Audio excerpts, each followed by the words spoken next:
Hello everyone, welcome to insta classes. आज के session में हम लोग डिस्कस करेंगे जो आपका टेस्ट कंडक्ट करवाया गया है अभी। ठीक है, पहला टेस्ट था। पहले टेस्ट के अंदर जो टॉपिक्स लिए गए थे वो थे आरसीसी, सोम और स्ट्रक्चर। ठीक है, तो सभी लोगों ने, जिन लोगों ने क्वेश्चन पेपर अटेम्प्ट कर लिया है वो इन सॉल्यूशंस को देख सकते हैं। ठीक है, क्वेश्चन पेपर आप किसी भी टाइम पर अटेम्प्ट कर सकते हैं। ठीक है, और सबमिट करने के बाद में विद इन 5 डेज हम लोग ट्राई करेंगे कॉपी चेक करने का। और डिफरेंट डिफरेंट स्टूडेंट्स अलग अलग टाइम पर जब क्वेश्चन पेपर सबमिट करेगा तो वहां पर जो है उसका रिकॉर्ड हम लोग नहीं रख रहे हैं, तो हम लोग आपको देंगे एवरेज मार्क्स कि उस पेपर के अंदर एवरेज मार्क्स कितने स्कोर किए हैं बच्चों ने। ठीक है, या कितने होने चाहिए। इसके अलावा हम लोग आपको शो करेंगे आपकी चेक्ड कॉपी के अंदर कि आपका क्या स्कोर रहा है। और तीसरा जो यहाँ पर कॉलम है, ठीक है, अगर तीसरे कॉलम की बात करें तो तीसरा कॉलम जो आपका यहाँ पर मैंने आपको बताया था ड्यूरिंग द प्रेजेंटेशन कि आपको जो है यहाँ पर यूज करना है, ये आपके पोटेंशियल मार्क्स है। लेट सपोज कि इस पेपर के अंदर अगर एवरेज मार्क्स जो है वो 140 है। लेट सपोज कि एवरेज मार्क्स अगर इस पेपर में 140 है और आपके मान लेते हैं 120 आए हैं, लेकिन आपने कुछ गलतियां कर दी है, तो ये दोनों मार्क्स तो हमारी तरफ से शो कर दिया जाएगा। लेकिन जो पोटेंशियल मार्क्स है यानी कि आपके कितने मार्क्स आ सकते थे वो आप यहाँ पर फिल करके रखें। ठीक है, कि जैसे अगर बच्चे ने थोड़ा सा जो है सही एफर्ट लगाया होता तो क्वेश्चंस करने लायक थे, विद इन द टाइम 160 तक पहुंचाया जा सकता था।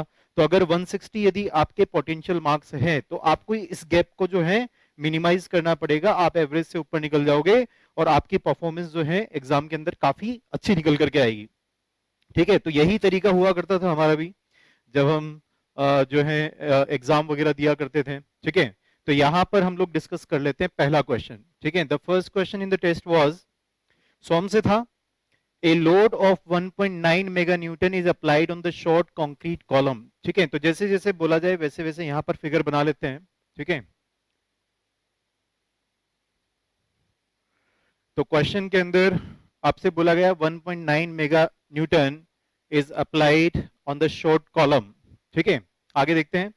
Of size 300 mm by 200 mm, तो इसकी जो साइज है वो 300 बाय 200 की है। ठीक है, the column is reinforced with 4 steel bars of 10 mm dia. तो यहां पर कॉलम में 4 रेनफोर्समेंट यहां पर बता रखे हैं, this is 10 mm in diameter. ठीक है, आगे देखते हैं। Find the stresses in the concrete and the steel bar, आपको स्ट्रेसेस बतानी है। इसका मतलब आपसे क्वेश्चन में एक तो सिग्मा सी पूछा है और सिग्मा एस कितना है, इन दोनों चीजों के आपको जवाब देने हैं। ठीक है, in the concrete and steel bars take E is equal to इतना, कंक्रीट के लिए इतना। ठीक है, तो मॉड्यूलस ऑफ इलास्टिसिटी दे रखी है, टोटल लोड जो अप्लाई हुआ है वो कितना हुआ है, वो 1.9 मेगा न्यूटन के बराबर है। ठीक है, तो क्वेश्चन के अंदर बेसिकली कॉलम क्या है, कॉलम एक कंप्रेशन एलिमेंट है जो एक्सियल डायरेक्शन में कंप्रेशन लोड लेगा और टोटल जो लोड लगाया हुआ है वो कितना है, 1.9 मेगा न्यूटन के बराबर है। अब इस क्रॉस सेक्शन में दो चीजें हैं, एक तो है कंक्रीट और दूसरा है स्टील, तो दोनों मिलकर के ही इस लोड को संभालेंगे। तो बेसिकली एक इक्वेशन तो आपकी लग जाएगी कि जो टोटल लोड है वो कंक्रीट और स्टील जो है वो कैरी करेंगे। ठीक है, तो ये तो आपकी पहली इक्वेशन बन जाएगी, this will be your first equation. देखो, दूसरी चीज ये, आरसीसी के अंदर जब आप पढ़ते हो तो एक चीज हमेशा श्योर करके चलते हैं कि कंक्रीट और स्टील के बीच में प्रॉपर बॉन्डिंग है, यानी कि जितना कंक्रीट डिफॉर्म करेगा उतना ही स्टील भी डिफॉर्म करेगा। अगर दोनों अलग अलग डिफॉर्म करेंगे तो हो सकता है कि वहां पर क्रैक्स आ गए, क्रैक्स नहीं आने चाहिए, with in the permissible limits वहां पर होता है। ठीक है, तो बेसिकली वहां पर हमेशा एक कंडीशन आपके पास में होती है कि दोनों में जो स्ट्रेन होगी वो बराबर होगी। ठीक है, तो पहली इक्वेशन तो ये है। दूसरी इक्वेशन आपके पास में जो बनेगी वो होगी कि epsilon c is equal to epsilon s. ठीक है, तो यहां से आगे चलते हैं। एप्सिलॉन सी अगर आपको निकालना है तो stress in the concrete divided by modulus of elasticity in the concrete, तो ये आपको स्ट्रेन दे देगा कंक्रीट में। इसी तरीके से sigma S divided by S जब आप कर दोगे तो आपको पता लग जाएगा कि कितना स्ट्रेन स्टील के अंदर है। ठीक है, तो यहां पर वैल्यूज पुट कर देते हैं। Sigma c divided by EC, EC आपको दिया गया था। ठीक है, कितना है, कंक्रीट के लिए 1.4 into 10 raise to the power 4 given है। ठीक है, तो this is 10 raised to the power minus 4. This is equal to, for the steel, 10 raised to the power plus 4. Okay, and this is 10 raised to the power plus 4. And for the steel, that is 2.1 into 10 raised to the power 5. ये हो गया आपका sigma S. अगर इस equation को solve करेंगे तो आपको मिल जाएगा सिग्मा सी का जो मैग्नीट्यूड है वो सिग्मा एस का मैग्नीट्यूड डिवाइडेड बाय 15 आ रहा होगा। ठीक है, तो एक तो इक्वेशन आपकी ये बन गई। दूसरी इक्वेशन हमने लिखी थी कि लोड जो होगा टोटल लोड वो पीसी प्लस पीएस से दिया जाएगा, उसी इक्वेशन को यूज कर लेते हैं। ठीक है, आगे चलते हैं, इक्वेशन को यूज करते हैं। टोटल लोड 1.9 मेगा न्यूटन, ठीक है, मल्टीप्लाइड बाय 10⁻⁶ कर देंगे, न्यूटन आ गया। This is equal to PC. अगर पीसी लिखना है तो sigma c multiplied by AC plus sigma steel के लिए multiplied by area of the steel हो जाएगा। ठीक है, तो सिग्मा सी, इनमें से किसी एक को रिप्लेस कर देते हैं, तो सिग्मा सी और सिग्मा एस की वैल्यूज आपको मिल जाएगी। तो sigma c multiplied by area of concrete, area of concrete कितना है, the area of the concrete is equal to 300 by 200। ठीक है, तो पूरे एरिया में कंक्रीट नहीं है, यहां पर स्टील भी है, तो आपको क्या करना पड़ेगा, स्टील का एरिया माइनस करना पड़ेगा। ठीक है, तो यहां पर कंक्रीट का अगर एरिया लिखें तो 300 बाय 200, ये तो ग्रॉस एरिया है, तो 300 मल्टीप्लाइड बाय 200। ठीक है, आपको दी गई थी 10 mm की बार, तो यहां पर एरिया ऑफ स्टील निकाल लेते हैं। 4 बार से मल्टीप्लाइड बाय π/4 इंटू 10 का स्क्वायर कर दोगे तो एरिया ऑफ स्टील आ जाएगा, and this is 314.16 mm square. ठीक है, जो एरिया ऑफ स्टील टोटल है वो 314.16 है, तो this is minus 314.16 plus sigma steel. अब सिग्मा स्टील को रिप्लेस कर सकते हैं। ठीक है, स्टील में जो स्ट्रेस है वो यहां से देख सकते हैं 15 टाइम्स ऑफ सिग्मा सी है, तो this is 15 times of sigma c multiplied by area of steel 314.16। अब देखो, आपने सारी जो वर्किंग की है न्यूटन में तो फोर्स लिया है और एमएम के अंदर आपने डायमेंशन डाली है, तो इस इक्वेशन से सिर्फ एक अननोन है सिग्मा सी, वो निकल जाएगा। तो सिग्मा सी की वैल्यू यदि आपने सॉल्व किया हो, ये आ रही है 29.50, दिस इज इन न्यूटन पर एमएम स्क्वायर। ठीक है, और सिग्मा एस की value that is 15 times of sigma c. ठीक है, ये रहा, अगर यहां से यूज करे तो 15 टाइम्स ऑफ सिग्मा सी है, पुट कर देते हैं, this is 15 multiplied by 29.5, this is coming out to be 442.56 newton पर एमएम स्क्वायर। ठीक है, तो सिंपल सा क्वेश्चन था, कुछ और पूछा है क्या, देखते हैं जरा। आपसे सिर्फ यही पूछा है, find the stresses in the concrete and the steel bars. ठीक है, हो सकता है कभी आपसे बढ़ा दे क्वेश्चन को, आपसे ये पूछ ले कि कंक्रीट ने कितना लोड लिया, तो स्ट्रेस मल्टीप्लाइड बाय कंक्रीट का एरिया कर दोगे आप, तो आपको कंक्रीट ने जितना लोड लिया है वो कैलकुलेट हो जाएगा। ठीक है, it was a very simple question, straightforward question. Compound bar के अंदर ये कॉन्सेप्ट मैं आपको देता हूँ। ठीक है, तो वही कॉन्सेप्ट यहाँ पर आपसे पूछा गया था। ठीक है, इस तरीके से आपने फर्स्ट क्वेश्चन कंप्लीट कर दिया, 15 मार्क्स। ठीक है, देखो ज्यादा मत सोचना है कि एग्जाम में किस तरीके से आपको लिखना है, आपकी न्यूमेरिकल के अंदर अप्रोच होनी चाहिए कि कॉन्सेप्ट आपका सही रहे और आप लास्ट में आंसर जो है वेल डिफाइंड तरीके से उसको शो कर पाओ। ठीक है, तो यहां पर आपने दोनों ही आंसर शो कर दिए, this will be the answer for the concrete and this is the answer for the steel. आगे चलते हैं, अगला क्वेश्चन आपसे कह रहा है derive the expression between the modulus of elasticity. ठीक है, मॉड्यूलस ऑफ इलास्टिसिटी यानी कि E, और दूसरा जो है मॉड्यूलस ऑफ रिजिडिटी यानी कि G।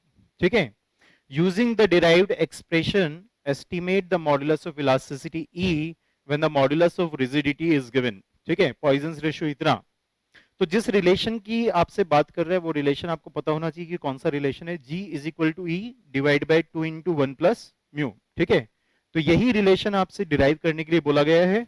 और दूसरी चीज ये है कि अगर डेरिवेशन आप करते हैं 10 मार्क्स आपको मिलेगा, 5 मार्क्स फिर फाइनली आपको जो है वैल्यू ऑफ E निकालने के लिए आपको अवॉर्ड किए जाएंगे। ठीक है, तो आगे चलते हैं, इस सेकेंड क्वेश्चन का सॉल्यूशन देखते हैं।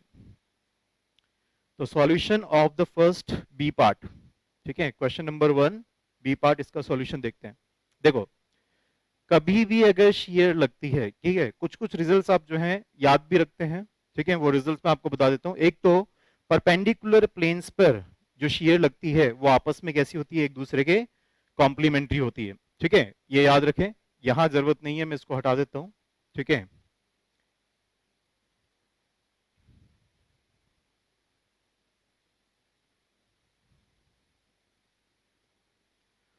तो शियर स्ट्रेस का मैग्नीट्यूड टाउ अगर इस तरीके से लगेगा, ठीक है, तो यहां पर यदि आप डिफॉर्म होता हुआ इसको देखेंगे तो कुछ ये इस तरीके से डिफॉर्म होगा, ठीक है, this will deform like this. ये आपका क्या हो गया, ये फाई हो गया, ठीक है, शियर स्ट्रेन।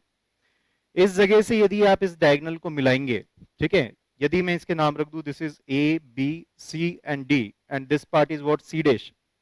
तो बेसिकली आप देख सकते हो एक छोटा सा कॉन्सेप्ट जो मैं आपको हमेशा, ठीक है, देता आ रहा हूं, वो कॉन्सेप्ट यहां पर आप देख सकते हैं। वो कौन सा कॉन्सेप्ट है कि अगर आप डायमेंशंस वाइज देखें, ठीक है, यहां पर बेसिकली जो है ये भी खिसकेगा, ठीक है, अगर आप डी की बात करें तो डी भी आपका अपनी जगह से डिस्प्लेस हो जाएगा।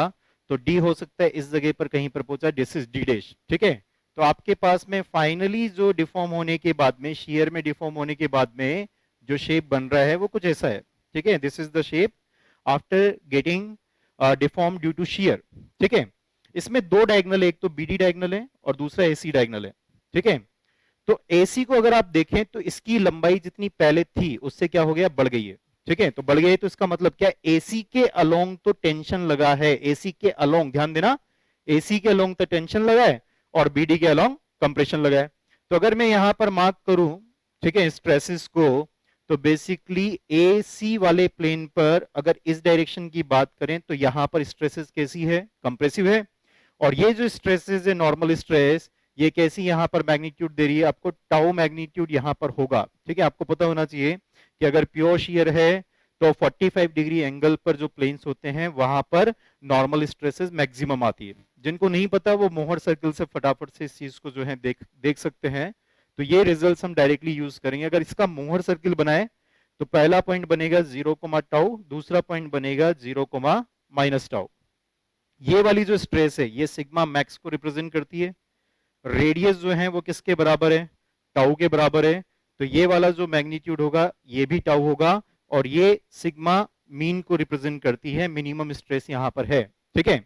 तो हम जानते हैं कि अगर आप दोनों डायगोनल पर यदि स्ट्रेसेस निकालें तो एक तो आ जाएगा sigma max normal stress that is equal to tau plus tau, ठीक है, टेंशन वाली। और दूसरी जो आएगी वो आ जाएगी आपकी माइनस टाउ मैग्नीट्यूड से, ठीक है। तो ये दो डायरेक्ट रिजल्ट्स, या फिर आप शो भी कर सकते हैं उसको साइड में कि मोहर सर्किल बनाया, उससे उसको पता लग जाएगा कि हाँ इसको सारा कॉन्सेप्ट पता है, ठीक है। और यहां पर आप मैक्सिमम और मिनिमम स्ट्रेसेस जो हैं यहां पर निकाल के बता देंगे। दूसरा एक और इक्वेशन जो डायरेक्ट रिजल्ट है वो भी डिराइव करवाते हैं क्लासेस में, वो भी हम यहां पर यूज करेंगे। वो कौन सा है कि अगर आप डायगोनल स्ट्रेन निकालते हैं, ठीक है, अगर आप डायगोनल स्ट्रेन निकालते हैं, ठीक है, diagonal strain that is equal to what, this is 5 divided by 2। Diagonal में जो स्ट्रेन है वो 5/2 के बराबर होती है, ठीक है। और डायगोनल कैसे आपने शो किया हुआ है, डायगोनल कुछ ऐसे शो किया हुआ है। तो इस डायगोनल के अलोंग जो स्ट्रेन है वो कितनी है, वो है 5 डिवाइडेड बाय 2। और डायगोनल के अंदर अगर आप स्ट्रेन निकालोगे तो उसका मैग्नीट्यूड हो जाएगा sigma divided by E. Sigma किसके बराबर है, टाउ के बराबर, डायगोनल के अलोंग, ठीक है। और दूसरा हो जाएगा परपेंडिकुलर वाला इफेक्ट, तो minus mu times of perpendicular का इफेक्ट, परपेंडिकुलर डायरेक्शन में जो स्ट्रेस लग रही है वो माइनस टाउ है, डिवाइडेड बाय ई किया, दिस इज इक्वल टू 5/2। तो यहां से जब इसको सॉल्व करेंगे, this is tau divided by E, ये तो कॉमन आ गया, multiplied by 1 plus mu, this is equal to 5 divide by 2। और हम जानते हैं कि 5 का मतलब है शियर स्ट्रेन। तो शियर स्ट्रेन जो होगा उसको मॉड्यूलस ऑफ रिजिडिटी की डेफिनेशन से दिया जाता है कि जी जो होता है वो शियर स्ट्रेस डिवाइड बाय 5 होता है। तो 5 को रिप्लेस कर देंगे, 5 को रिप्लेस कर देंगे टाउ डिवाइड बाय जी से, तो this is tau divided bye 2g।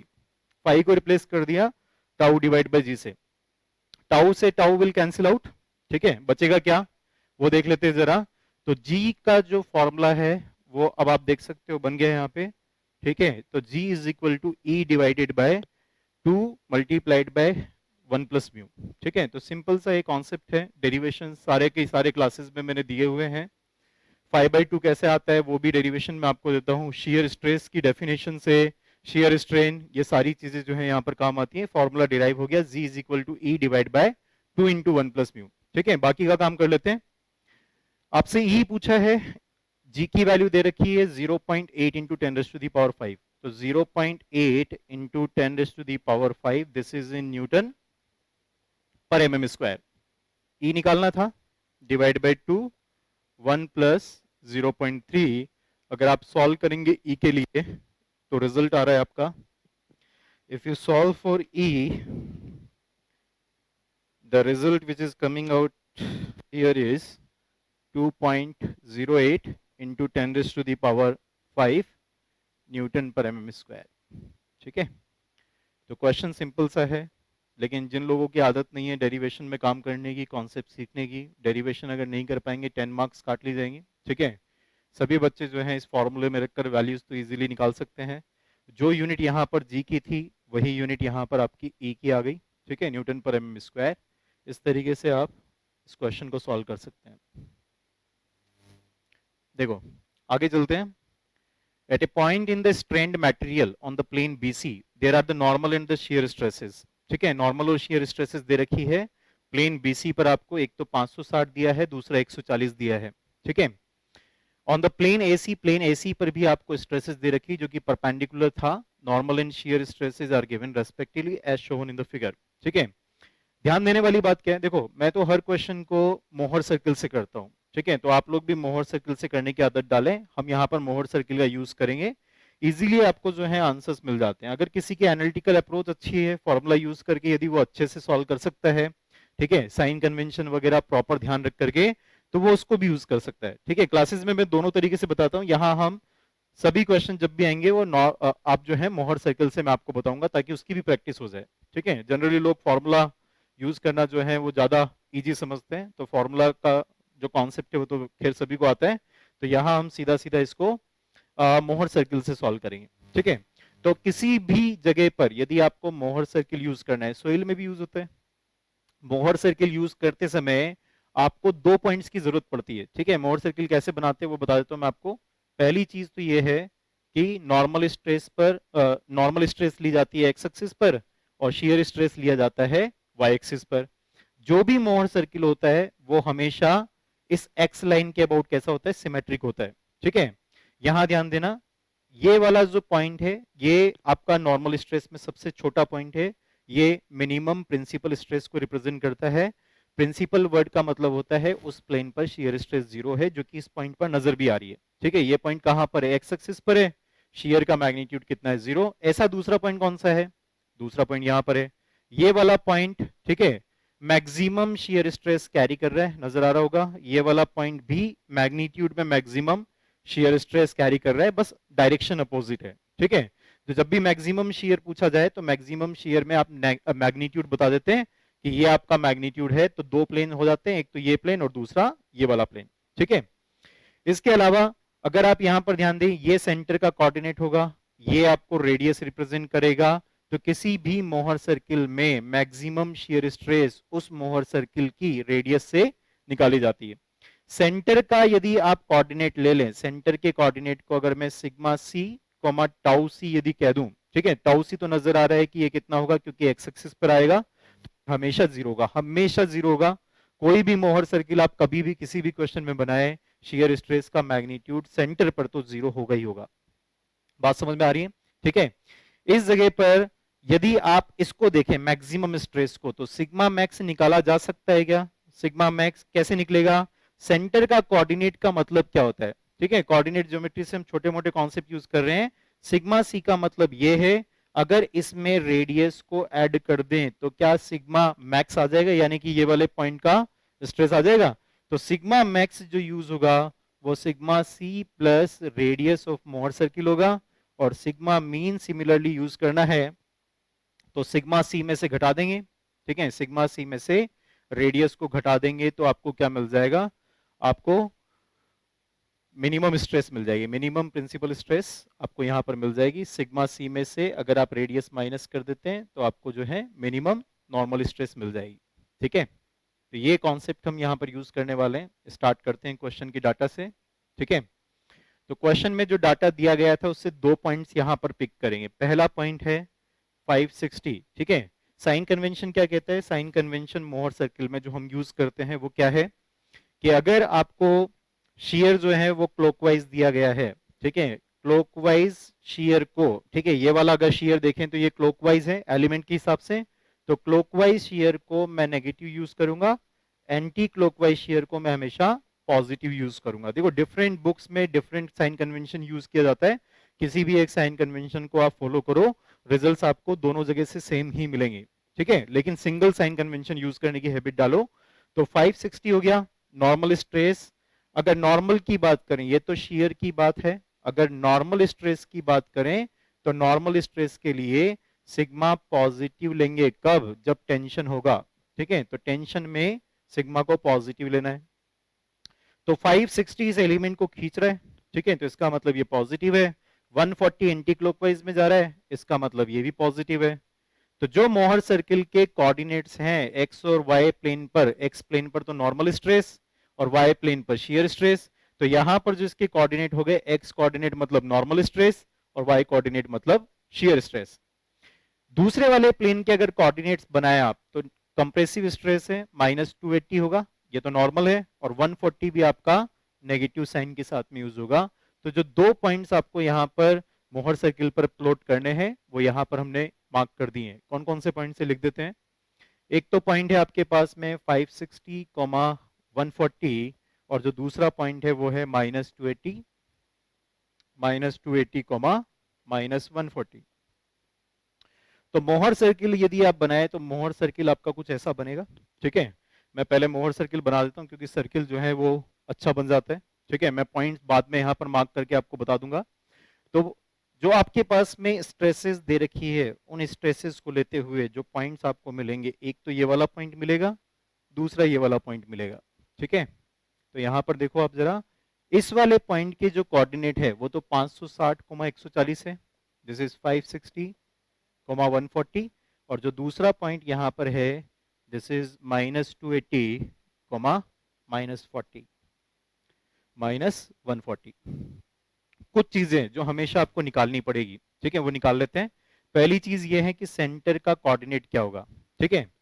ये आपकी डायमीटर है, ठीक है। परपेंडिकुलर प्लेन्स जब भी लोगे आप, प्लेन्स के बीच में एंगल कितना था? 90 डिग्री का था। परपेंडिकुलर प्लेन सेंटर पर हमेशा कितना एंगल बनाते हैं? टोटल 180 डिग्री का एंगल बनाते हैं। तो दिस एंगल इज 180 डिग्री, ये पूरा 180 डिग्री है, ठीक है।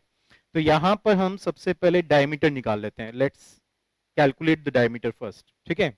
तो अगर आपको डायमीटर निकालनी है, डायमेट्रिकली अपोजिट पॉइंट्स गिवन है, तो सर्किल की डायमीटर कितनी होगी? वो हो जाएगी x1 माइनस x2 का होल स्क्वायर। तो x1 माइनस x2 माइनस करोगे तो प्लस हो जाएगा, तो 280 का whole square plus y1 minus y2 का होल स्क्वायर, तो 140, माइनस करेंगे, माइनस साइन पहले से है, ठीक है, 140 का स्क्वायर। तो डायमीटर आपको मिल रही है ये, दिस इज 885.44, ठीक है, 885.44 न्यूटन पर mm स्क्वायर। अगर यहां से रेडियस निकालनी हो, 885.44 डिवाइडेड बाय 2 कर देंगे तो रेडियस ऑफ मोहर सर्किल आ रही है, दैट इज 442.72 न्यूटन पर mm स्क्वायर, ठीक है। तो this is the radius of the Mohr circle. जरूरत पड़ेगी आपको अलग अलग जगह पे, ठीक है। इसी तरीके से हम कोऑर्डिनेट, सेंटर के कोऑर्डिनेट निकाल लेते हैं। तो अगर आपको सेंटर के कोऑर्डिनेट निकालने हैं, सेंटर के कोऑर्डिनेट, तो वो कैसे निकलेंगे? x1 plus x2 divide by 2, तो that is 560 minus 280 divided by 2, comma हो जाएगा y1 plus y2 divide by 2। आप देख रहे हो 140 और 140, y1 plus y2 divide by 2 करोगे तो जीरो हो जाएगा। तो सेंटर का जो कोऑर्डिनेट्स आ रहा है वो आ रहा है आपका 140, 0। तो सेंटर के कोऑर्डिनेट हमने यहाँ पर निकाल लिए हैं। अब हमारा टारगेट मैक्सिमम स्ट्रेस और मिनिमम स्ट्रेस पर होगा।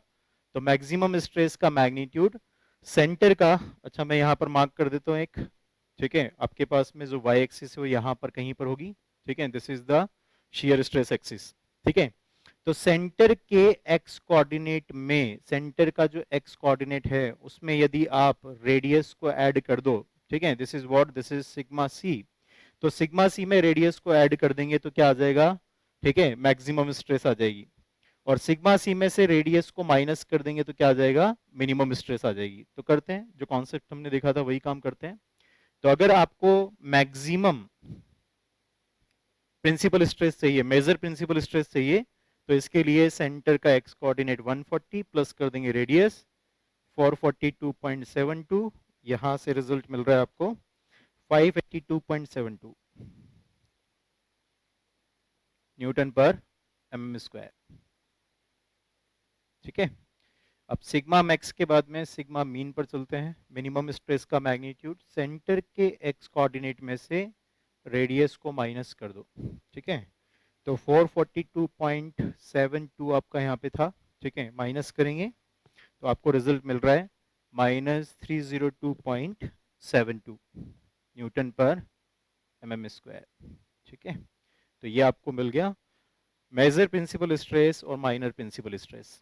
ठीक है, मेजर और माइनर प्रिंसिपल स्ट्रेस निकालने के बाद में आपका टारगेट क्या हो सकता है? देखो, कुछ चीजें मैं हटा देता हूँ ताकि हम क्लियरली वर्क कर पाए बाकी चीजों में।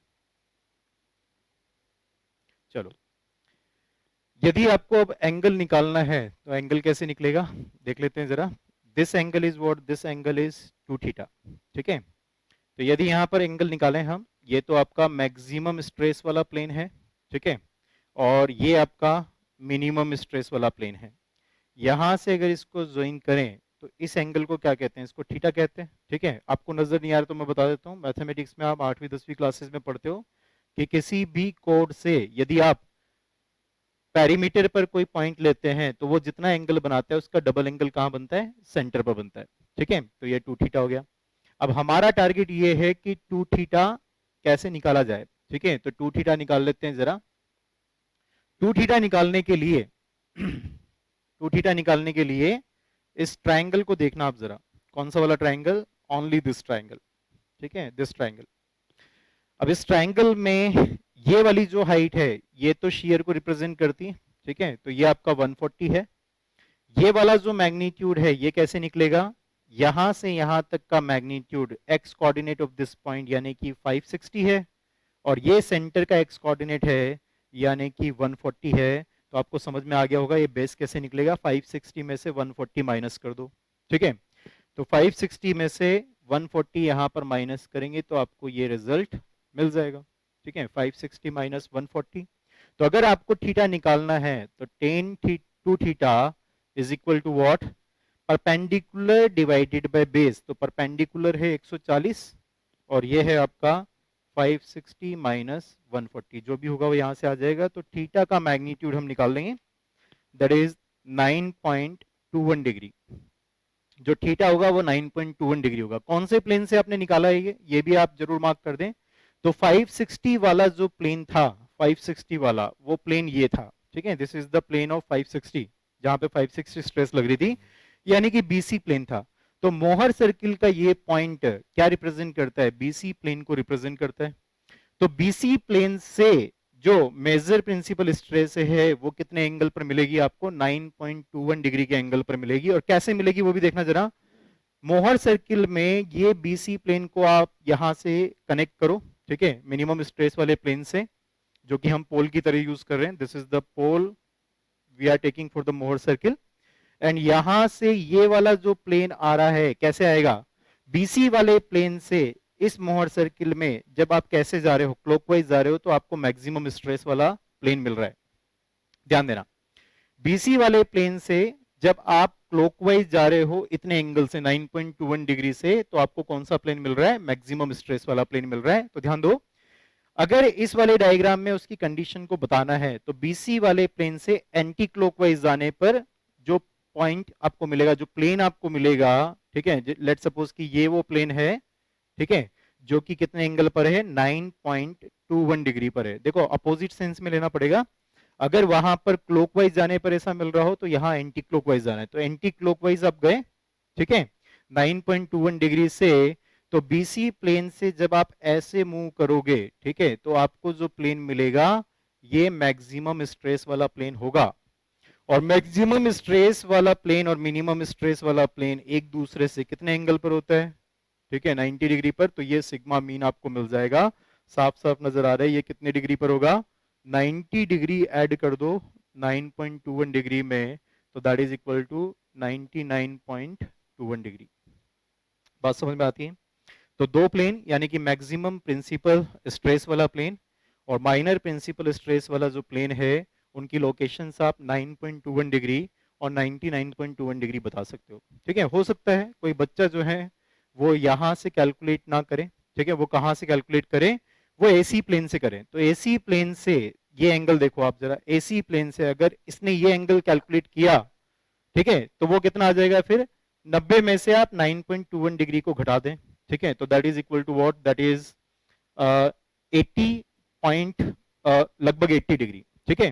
तो 80.80 डिग्री भी अगर कोई आंसर रिपोर्ट करता है तो वो गलत नहीं है, लेकिन उसने कहां से शो किया हुआ है, वो एसी प्लेन से शो किया हुआ है, ठीक है। तो अगर आप अपनी कैलकुलेशंस करने के बाद में इन प्लेन्स को अगर आप 2D स्ट्रेस डायग्राम में रिप्रेजेंट कर पाते हो, ठीक है, तो वो बेस्ट रहेगा। उससे कॉपी चेक करने वाले को क्लियरली आइडेंटिफाई हो जाएगा कि किस प्लेन से इसने एंगल कैलकुलेट किया है, फिर आपके मार्क्स नहीं काटे जाएंगे, ठीक है। तो जब आप प्लेन मेंशन करें, जब आप एंगल मेंशन करें, तो यहां पर मेंशन जरूर कर दें, ठीक है। किस चीज को जरूर मेंशन कर दें कि 9.21 डिग्री फ्रॉम, ठीक है, फ्रॉम बीसी प्लेन, जो आपका प्लेन था बीसी प्लेन से मैक्सिमम शियर स्ट्रेस वाला जो मैक्सिमम नॉर्मल स्ट्रेस वाला जो प्लेन है, जो प्रिंसिपल प्लेन है, वो 9.21 डिग्री से और दूसरा वाला 99.21 डिग्री पर है, ठीक है। तो पहले क्वेश्चन में आपसे यही पूछा गया था कि प्रिंसिपल स्ट्रेसेस निकालो, location of the planes on which they act, तो ये भी आपने सॉल्व कर लिया। दूसरा देखें जरा, maximum shear stress and the plane on which it acts, ठीक है, maximum shear stress and the plane on which it acts, ठीक है। तो यहां पर मैक्सिमम शियर स्ट्रेस की हम बात करते हैं अब, ठीक है।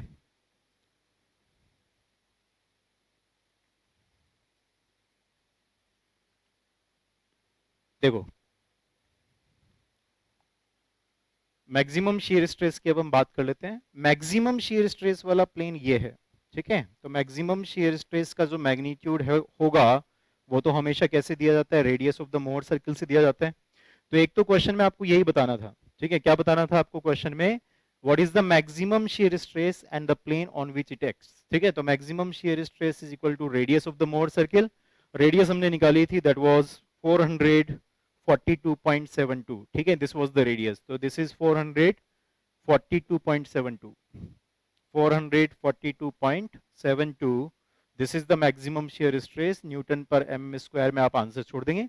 And the plane on which it acts, किस प्लेन पर ये एक्ट कर रही है, तो आपको नजर आ रहा होगा यहां से, ये वो प्लेन है जहां पर ये मैक्सिमम शियर स्ट्रेस आ रहा है, टाउ मैक्स। मोहर सर्किल का हर एक पॉइंट किसी ना किसी प्लेन को रिप्रेजेंट करता है, तो ये वाला जो पॉइंट है, ये आपका मैक्सिमम शियर स्ट्रेस वाले प्लेन को रिप्रेजेंट करेगा। ये वाला एंगल आपको नजर आ रहा होगा, ठीक है, दिस एंगल इज व्हाट, यहां से अगर आप देखें इसको एंगल को, तो this is equal to what, this is 45 degree. 45 degree क्यों होगा, क्योंकि सर्किल में ये रेडियस है और ये भी रेडियस है, तो अगर दो साइड्स किसी भी ट्राइंगल में सेम होती है तो बेस पर एंगल सेम बनता है, तो 45 डिग्री और ये भी 45 डिग्री होगा। तो 45 डिग्री एंगल के बाद में अब देखें जरा, इस जगह पर जो पहला आपका प्लेन था, बीसी वाला प्लेन, वो आपका आया था, दिस वाज 9.21 डिग्री। तो बीसी वाले प्लेन से जो इसकी लोकेशन आ रही है, अगर उसको निकालना हो बीसी वाले प्लेन से, तो वो 45 माइनस 9.21 डिग्री पर मिल जाएगा, ठीक है। तो 45 माइनस 9.21 डिग्री जब आप करोगे तो रिजल्ट आएगा 35, ठीक है, 35.79 डिग्री, ठीक है। तो दिस इज 35.79 डिग्री कि बीसी प्लेन से यदि आप कैसे जा रहे हैं, इधर इधर जा रहे हैं एंटी क्लॉकवाइज, तो वहां पे बीसी प्लेन से कैसे जाना पड़ेगा, क्लॉकवाइज। तो यदि आप इस डायग्राम में बताना चाहें तो बीसी से क्लॉकवाइज जाता हुआ, ठीक है, लेट्स सपोज बीसी से क्लॉकवाइज जाता हुआ, यानी कि ये वाला प्लेन, ठीक है, कितने एंगल पर, 35.79 डिग्री पर। तो 35.79 डिग्री पर जो प्लेन आपको मिल रहा है, ये मैक्सिमम शेयर स्ट्रेस वाला प्लेन है, और मैक्सिमम शेयर स्ट्रेस भी दो प्लेन्स आते हैं, ठीक है। आप देखो जरा, एक तो प्लेन ये था और दूसरा प्लेन कौन सा है, इसी के अपोजिट, मतलब कि ये सेंटर पर एंगल कितना बना, 180 डिग्री। तो आपस में ये एक दूसरे प्लेन के साथ में एंगल कितना बनाते हैं, 90 डिग्री बनाते हैं। तो यहां पर एक प्लेन तो ये है, और दूसरा प्लेन यदि आप इसी से चलोगे तो ये वाला प्लेन आ जाएगा आपका, दैट इज 90 डिग्री में ऐड कर दो 35.79 डिग्री, तो दूसरा आंसर जो आपका होगा वो 125.79 डिग्री होगा, ठीक है। तो क्वेश्चन के अंदर मैंने एक्सप्लेन करने के लिए आपको इतने सारे जो हैं यहाँ पर जो स्टेप्स दी हैं उन स्टेप्स को आप क्लियरली अच्छे तरीके से रिप्रेजेंट कर दें, ठीक है। तो आपके आंसर्स यहाँ पर दिख जाएंगे, वेल डिफाइंड प्लेन से आप जो है एंगल्स यहाँ पर बता दें। इस तरीके से यदि आप क्वेश्चन को सॉल्व करते हैं कहीं पर भी कुछ भी मार्क्स काटने की कोई गुंजाइश नहीं होगी, आपको फुल मार्क्स जो हैं वो दे दिए जाएंगे, ठीक है। तो सिंपल सा क्वेश्चन है, सिंपल सा कॉन्सेप्ट है। आप एनालिटिकल अप्रोच भी यूज कर सकते हैं, मैंने यहाँ पर ग्राफिकल अप्रोच यूज करके आपको सॉल्यूशन दिया है। अगर नेक्स्ट टेस्ट में आता है तो हम लोग एनालिटिकल से भी मैं आपको एक बार एक्सप्लेन कर दूंगा, ठीक है। तो सारी चीजें आपको समझ में आ जाएगी। क्लियर है?